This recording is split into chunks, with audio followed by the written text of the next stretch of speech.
Բարի առավոտ, սիրելի հեռուստադիտող, 21 TV-ի եթերում իր աշխատանքն է սկսում օրդ բարի, առավոտյան բարի ու երջանիկ ծրագիրը։ Մեծ սիրով, ուրախությամբ, դրական էներգիայով լցված ձեզ հետ են Վրեժն ու Անահիտը եւ մենք պատրաստ ենք առավոտը արթնանալ ձեզ հետ միասին, իսկ դրա համար անհրաժեշտ է լավ երաժշտություն վայելենք։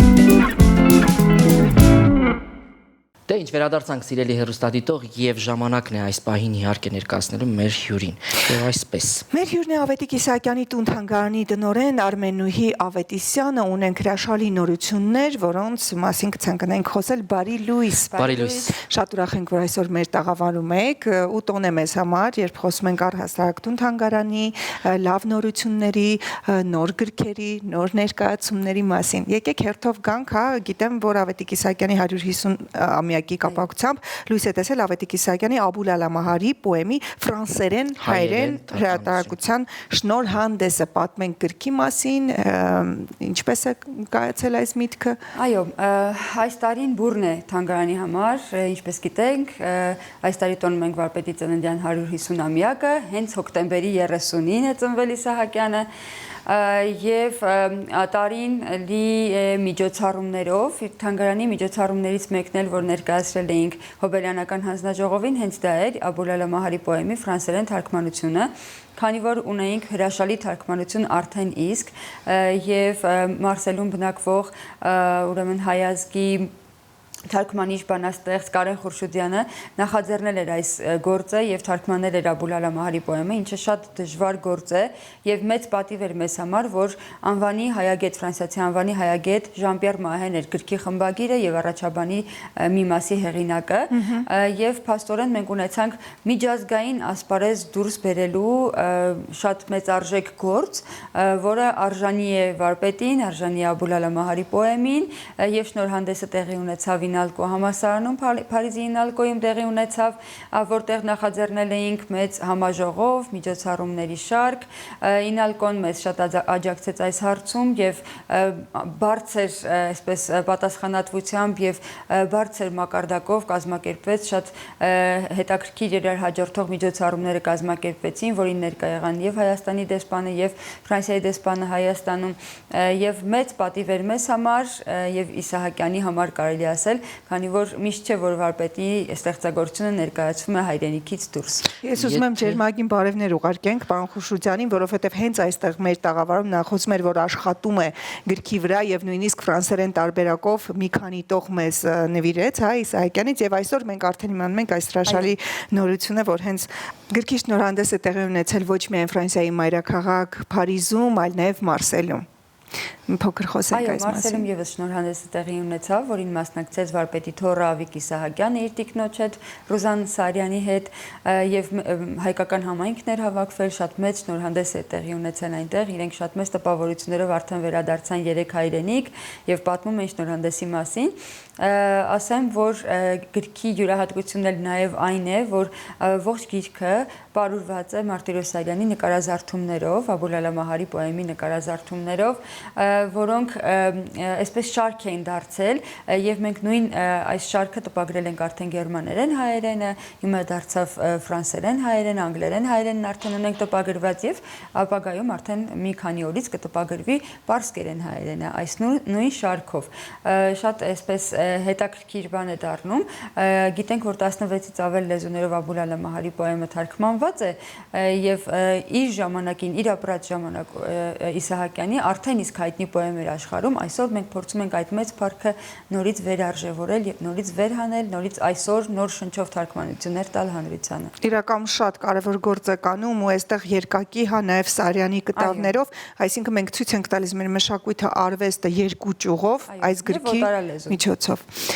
Գանք այլ նորությունների, քանի որ նշեցինք վարպետի 150-ամյակն է, շարունակվում են նաեւ միջոցառումները, մենք գիտենք նոր ներկայացման մասին, մի փոքր սրա մասին բացահայտենք։ Այո, թանգարանը ի թիվս այլևս բազմաթիվ նախագծերի եւ ծրագրերի, որոնք աշխարհի տարբեր երկրներում են իրականացվել եւ կիրականացվեն շուտով,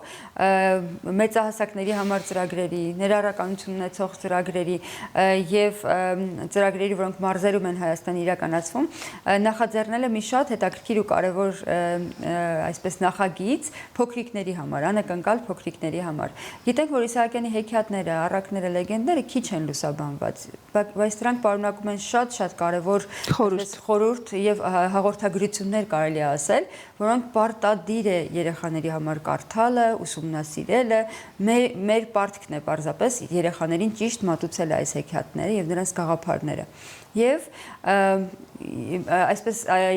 երջանիկ պատահականությամբ, երբ հանդիպեցինք դերասանուհի Ալլա Սահակյանի եւ Քրիստինե Ասերյանի հետ, եւ Քրիստինեն դարձավ մեր ներկայացման հեղինակը եւ ռեժիսորը, եւ Ալլա Սահակյանը դարձավ ներկայացման դերասանուհին, վարողը, մենք ունենք մի աննման ներկայացում, որը պատմում է գիտության, կրթության լույսի մասին, Խամաճիկների թատրոնի հետ համագործակցությամբ ստացանք բարձր մակարդակով, այսպես պրոֆեսիոնալ տեխնիկային թատրոն թանգարանում, որը էլի աննախադեպ է, սա կարծես թատրոնը թանգարանում նախագիծ է դառնում եւ այստեղ երեխաները մոտ 1 ժամ պարզապես ինտերակտիվ խաղի միջոցով տեսնում են, թե ինչպես են տիկնիկները խոսում իրենց հետ, պատմում Իսահակյանի հեքիաթները։ Գիտեք, շատ ճիշտ հեղինակը այսպես դիրքորոշում ունեցավ եւ շատ ճիշտ շեշտադրում արեց։ Իսահակյանը, գիտենք, իր հայտի բանաստեղծությունը, ասում եմ ձեզ, կգա ոգուսով, Իսահակյանը միայն չի ասել, որ կգա ոգուսով, այ վախեցեք, այլ տվել է դրա բանալին ինչ պետք է անել, որ չգա ոգուսով։ Այո, իր հեքիաթներից մեկում, որտեղ թագավորի որդիները գնում են աշխարհի ամենապիտանի բանը գտնելու, փոքր որդին գտնում է լույսը, գիտության, կրթության եւ բարության լույսն է գտնում։ Եվ հենց ներկայացումը դրա մասին է, որ եթե չենք ուզում, որ գա ոգուսով, պետք է գտնենք գիտության, կրթության եւ բարության լույսը։ Եվ այնքան հուզիչ, այնքան այսպես ինտերակտիվ, հետաքրքիր ներկայացում ենք ունենալու։ Ներկայացման պրեմիերան արդեն տեղի ունեցավ հոկտեմբերի 25-ին, սակայն մենք էլի ունենք ինչ բարբերականությամբ կարող են գալ շաբաթ եւ կիրակի օրերին ներկայացումը կիրականացվի թանգարանում, հաջորդ ուրեմն ներկայացմանը կարող են մասնակցել նոյեմբերի 1-ին եւ 2-ին։ Այսինքն մուտքը տոմսերով է, ինչպես է մի քիչ ավելի մուտքը տոմսերով է, թանգարանի տոմս պետք է գնել, թանգարանի միջոցառումների տոմսով է մուտքը, կարող են զանգահարել եւ տոմս ամրագրել այցելումները։ Գիտենք, որ վարպետը իհարկե երեք երեկոյան շատ հետաքրքիր զրույց տեղի ունեցավ մեր տանը եւս, եթե ժամանակ եմ ունենում, Անահիտ մայրս լեզուգրականության մասնագետ է, խոսեցինք հայ գրականությունից եւ մայրս ասաց, որ իհարկե Իսահակյանը մյուս գրողներից իհարկե տարբերվում է իր տիեզերական մեծությամբ եւ այդ տիեզերական մեծությունը, որ այսօր, այսինքն մենք շեշտադրում ենք եւ պահպանում ենք գրականության մեջ, շատ կարեւոր է։ Ասիկ որ նոր թարգմանությունները, որոնք որ իրականացվում են, անհրաժեշտություն են, այ ինչով են տարբերվում նախորդ թարգմանությունները նորից եւ նորը նախորդից, այ հետաքրքիր է սա։ Գիտեք, ժամանակի ընթացքում լեզուն, գիտենք, որ դինամիկ երևույթ է, այսինքն փոփոխվող անվերջ, ժամանակի ընթացքում շատ փոփոխություններ են տեղի ունենում, հենց լեզվում, յուրաքանչյուր լեզվում դա տեղի է ունենում եւ դա բնական գործընթաց է։ Մենք ճիշտ է գերմաներեն թարգմանությունը նույնությամբ հրատարակեցինք, ժամանակի սղության պատճառով չէինք հասցնի եւ մասնագետ չունենք այդ պահին նոր թարգմանություն իրականացնելու, սակայն պարտադիր խմբագրման ենթարկվեց։ Իհարկե հեղինակի թարգմանչի համաձայնությամբ պարտադիր խմբագրման ենթարկվեց։ Զուտ լեզվական եւ ժամանակային իմաստով է նորը թարգմանվում եւ այսօրվա մարդուն ավելի հասանելի, այսօրվա մարդուն ավելի հետաքրքիր դարձնելու նպատակով։ Նոր ձևավորմամբ, նոր այսպես մոտեցմամբ գրքերը, որոնք տպագրվում են, աշխարհի տարբեր երկրներ են տարվում եւ դրանք մենք գերմաներեն հայերեն տարբերակը ներկայացրեցինք Լայպցիգի գրքի փառատոնին եւ Լայպցիգում էլ շատ կարեւոր միջոցառումներ տեղի ունեցան, բացվեց Իսահակյանի հուշատախտակը, որտեղ ապրել է Լայպցիգում սովորելու տարիներին, սա պատմական իրադարձություն էր եւ գրքի փառատոնը Հայաստանի տաղավարը ներկայացվել էր ամբողջությամբ իսահակյանական տրամաբանությամբ, այնտեղ մենք ցուցադրեցինք վարպետը անիմացիոն ֆիլմը, որ թանգարանն է ստեղծել Իսահակյանի կյանքն է պատմում, այնտեղ հենց ներկայացրեցինք գիրքը, գրքի շնորհանդեսը տեղի ունեցավ եւ այսուհետ արդեն բոլոր գրքերը, որոնք կտպագրվեն, կներկայացվեն բոլոր գրքի փառատոններում ֆեստիվալներին, որոնց կմասնակցի Հայաստանը, եւ հյուրերը, ովքեր կլինեն Հայաստանում, իրենց հետ կտանեն այս գրքերը, դեսպանատների հետ ենք ակտիվ աշխատում, իրենց ենք փոխանցում պարտադիր գրքերը, որպեսզի տարածեն նաեւ իրենց այցելուներին, իրենց հյուրերին։ Հրաշալի։ Գիտաժողովից Այո, հոկտեմբերի 22-ից 25-ը տեղի է ունեցել Հոբելյանական միջազգային գիտաժողով, կասեք ինչպես անցավ այն եւ ինչ էր ներառում իր մեջ, հա, օրը շարունակ։ Այո, գիտաժողովը միջազգային էր եւ գիտաժողովի հիմնական կազմակերպիչը Գրականության ինստիտուտներ Մանուկ Աբեղյանի անվան Գրականության ինստիտուտն էր եւ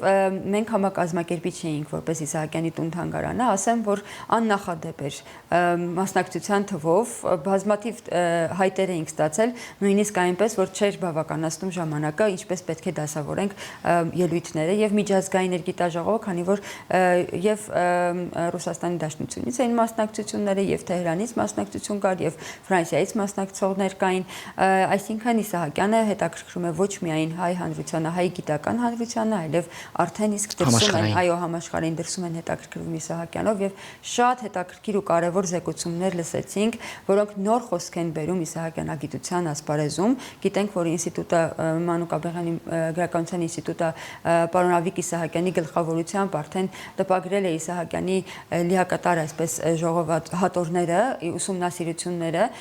որոնք դեռևս շարունակվում են տպագրվել, դրանք եւս նոր խոսք են Իսահակյանագիտության ասպարեզում եւ գիտնականները ակտիվ օգտվել էին այս նյութերից։ Ասեմ, որ գիտաժողովի փակումը տեղի ունեցավ Գյումրիում Իսահակյանի հուշատանը եւ այցելուները այսպես թանգարանի նախաձեռնությամբ արդեն կազմակերպվել էր շրջայից Գյումրիում իսահակյանական վայրերով, քանի որ երերույթի տաճարը վարպետի սիրելի տաճարն էր եւ հայ ճարտարապետության գոհարն է եւ վարպետը շատ արժևորում էր դա, այցելեցինք երերույթի տաճար, այո, Արփաչայի ափերին եղանք, Իսահակյանական Ղազարապատ գյուղը, որտեղ նախկինում եղել էր Ղազարապատ գյուղը, այնուհետև այն եկեղեցին, որտեղ մկրտվել էր Իսահակյանը Գյումրիում եւ որտեղ նաեւ հուշագիր կա այսպես գրված այստեղ է մկրտվել Ավետիք Իսահակյանը, այնուհետև թանգարանում եղանք եւ գիտաժողովի փակման արարողությունը տեղի ունեցավ, որտեղ նաեւ ներկայացրեց իր փակման խոսքը Տիկին Ժաննա Անդրեասյանը։ Հստակ որ ամեն ինչ իսկապես տպավորիչ է եղել եւ ինձ անձամբ հետաքրքիր է դուք քանի տարի է որ աշխատում եք Ավետիք Իսահակյանի տուն-թանգարանում եւ կա վիճակագրություն այսօր, հա, ավելացել են այցելուները, թե ոչ, դժվար է ժամանակակից մարդկանց երեխաներին բերել դեպի տուն-թանգարան եւ գտնում եք արդյոք այդ ուղղությունները պահելու զարկերակը ճիշտ աստիճանի վրա։ Շատ բարի, ես արդեն 12 տարի է որ աշխատում եմ Իսահակյանի տուն-թանգարանում, որպես տնօրեն 2.5 տարի է կարելի ասել։ Գիտեք, թանգարանի նվիրյալ աշխատակազմի գործունեության շնորհիվ թանգարան մտնողը զգում է, որ տուն է մտել, ջերմությունը հաստատ զգում է եւ բոլորն են մեզ դրա մասին ասում եւ մենք ամեն բան անում ենք, որ Իսահակյանի կյանքն ու ստեղծագործությունը լինի արդիական, այսօրվա մարդուն հասանելի։ Թանգարանի գրական հատվածի ցուցադրությունը փոփոխվեց եւ արդիականացվեց այս տարի նախարարության դրամաշնորհի միջոցով եւ ունենք ժամանակակից հետաքրքիր նոր լուծումներով ցուցադրություն։ Թանգարանը ստեղծեց վարպետը անիմացիոն ֆիլմը, որը դիտելիս երեխաները անհնար է, եթե դուք իրենց հարցնեք Իսահակյանի մասին որևէ բան, որ ֆիլմում է ասվել ու չիմանան իրենք։ Այստեղ Իսահակյան պապիկը պատմում է իր կյանքի պատմությունը, հետաքրքիր հուշերով համեմված, պատմություններով, խորհրդավոր դրվագներով իր կյանքի եւ երեխաները որպես կրթական ծրագիր գալիս են, դիտում են ֆիլմը։ Ստեղծել ենք անիմացիոն մուլտֆիլմ Ալագյազի մանիները, որտեղ ոչ նյութական մշակութային ժառանգությունն է ներկայացված Շիրակի դաշտավայրի, Վարդավառի տոնակատարությունն է եւ նոր պրեմիերաներով է մուլտֆիլմը ստեղծվել, նոր երգերով է ստեղծվել։ Փորձում ենք ամեն բան անել, որպեսզի այսօրվա մարդը եւ այսօրվա երեխան վերցնի այն, ինչ Իսահակյանը միշտ է տվել, քանի որ Իսահակյանը հենց այն կերպարն է եղել, որը ժամանակակից է եղել բոլոր ժամանակներում։ Եվ հենց իր գաղափարախոսությունն էր դա, որ անել ամեն բան, որպեսզի լուսավոր լինի մեր ժողովուրդը, որպեսզի լուսավոր լինեն մեր երիտասարդները, ինչը վկայում են այդ դժվարին տարիներին բազմաթիվ օտարալեզու գրքերը, որոնք բերել է տարբեր երկրներից հայրենիք, որպեսզի հայ երիտասարդը եւս կարդա եւ ուսումնասիրի օտարալեզուներ եւ եվրոպական մշակույթին ավելի հասանելի լինի։ Մենք եւս փորձում ենք ամեն բան անել, որպեսզի թանգարանը դառնա հետաքրքիր ինտերակտիվ օջախ եւ երեխան թանգարան գալիս երբեք չասի կհոգնեմ, ձանձրալի է եւ այլն։ Ես կարծում եմ, որ մեզ դա հաջողվել է եւ ես համոզված եմ, որ հաջողվել է անկեղծ ասած, քանի որ մենք ունենք նաեւ 16-ից ավել կրթական ծրագրեր եւ այսօր երեխաներին միայն դասական էքսկուրսիան չէ որ մատուցում ենք, երեխաները գալիս են տարբեր տարիքի, նույնիսկ նախադպրոցական տարիքի երեխաները կարող են գալ եւ մասնակցել կրթական ծրագրերի։ Օրինակ, կարդում ենք Իսահակյանի Եղնիկը ստեղծագործությունը, քննարկում ենք միասին։ Այնուհետև նախապես պատրաստված ապլիկացիաների միջոցով պատրաստում ենք Եղնիկի համար միջավայր, տարածք, անտառը, իր տունը, իրենք մաղթանքներ են գրում Եղնիկին, ինչ կցանկանային Եղնիկին, եւ սա իրենց հետ տանում են երեխաները կամ գիրք են պատրաստում առակի հիման վրա, կամ արևի մոտ հեքիաթի հիման վրա տղային հագուստ են հագցնում, այսպես փորձում են օգնել խեղճ տղային ընտանիք գտնել, այսինքն երեխաները ինտերակտիվ գործողության մեջ են, երբ գալիս են թանգարան, զուգահեռ անպայման պարտադիր տեսնում են նաև թանգարանի հուշային հատվածը, լսում են Իսահակյանի մասին։ Այսինքն մենք կարծում ենք, որ բացարձակ պետք չէ երեխային միանգամից ամբողջ տեղեկատվությունը տալ, այո, յուրաքանչյուր տարիքի համար առանձնացված է, թե որ ինֆորմացիան պետք է տալ այս տարիքին եւ որն է այս պահին իրեն անհրաժեշտ։ Եվ որպես վերջաբան, եթե այսօր հնարավորություն ունենայիք հանդիպելու Իսահակյան պապիկին, ինչ կասեիք նրան կամ ինչ հարց կուղեիք։ Ես պարզապես կասեի, որ շատ հպարտ եմ, որ նույն ազգի զավակն եմ, ինչ որ Իսահակյանը, շատ հպարտ եմ, որ մենք ունենք Իսահակյան։